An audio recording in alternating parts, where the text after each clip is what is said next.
আমরা জনগণের দাবি আদায় করে ছাড়বো ইনশাআল্লাহ। ঢাকা থেকে চট্টগ্রামের পথে লং মার্চ।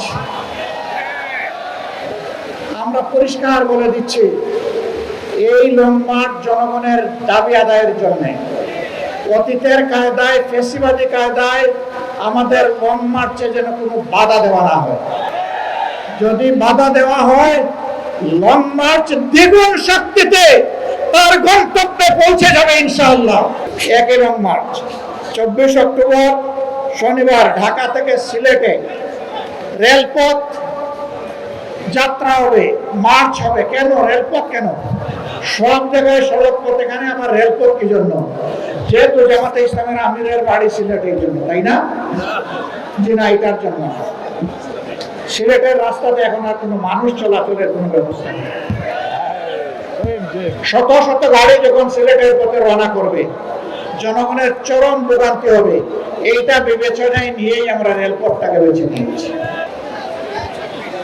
ঢাকাবাসী, আপনাদের কাছে জানতে চাই, বাংলাদেশের প্রত্যেকটি গ্রাম থেকে, পাড়া থেকে, মহল্লা থেকে আমাদের ভাই বোনেরা ঢাকার দিকে রওনা করবে।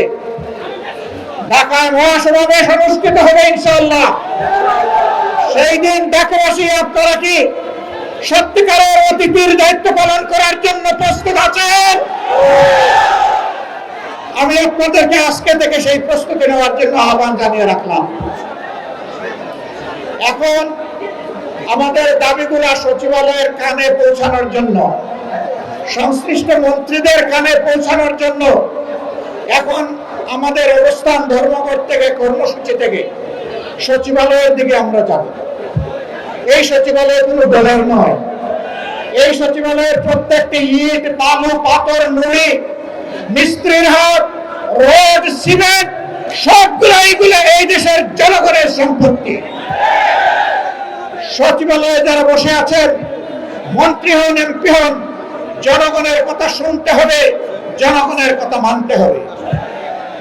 আজকের মতো আমাদের দাবি খুবই অল্প। আমার চুলায় গ্যাস চাই, আমার মাকে আর কান্নাবেন না, ঘরে ঘরে বিদ্যুৎ চাই, সংসদের ভিতরে আর মিথ্যা বিবৃতি দিবেন না, খাবার জন্য বিশুদ্ধ পানি চাই, আমাদের যানবাহনের জন্য পর্যাপ্ত গ্যাস চাই। ইতিমধ্যে এলপিজির দাম বাড়িয়েছে, প্রত্যাহার করুন, প্রত্যাহার করুন। না করলে আমরা সংশ্লিষ্ট দপ্তর ঘেরাও করতে বাধ্য হব। আর দাম বাড়ানোর দিকে হাত বাড়াবেন না। গ্যাসের দাম বাড়ানোর ভয় তারা করছেন, আমরা বুঝতে পারছি। সংকট তৈরি করার পরবর্তী পদক্ষেপ হচ্ছে দাম বাড়ানো। আমরা তা হতে দেব না। আপনারা তৈরি আছেন তো? আমরা জনগণের দাবি আদায় করে ছাড়বো ইনশাআল্লাহ। আমাদের আন্দোলন অব্যাহত চলবে। মহান আল্লাহর উপর ভরসা করে আমরা বলছি, আমরা জীবিত থাকা অবস্থায় বাংলাদেশের আর আস্ফালন করার সুযোগ পাবে না। ইউএফটি ফার্স্টের সাথে ট্রেড করুন যে কোনো জায়গা থেকে। ক্যাম্পাসে ক্লাসের ফাঁকে, ঢাকার জ্যামে বসে কিংবা ঘরে বসে, ট্রেডিং এখন হাতের মুঠোয়। তাই ট্রেড করুন যখন খুশি, যেখানে খুশি।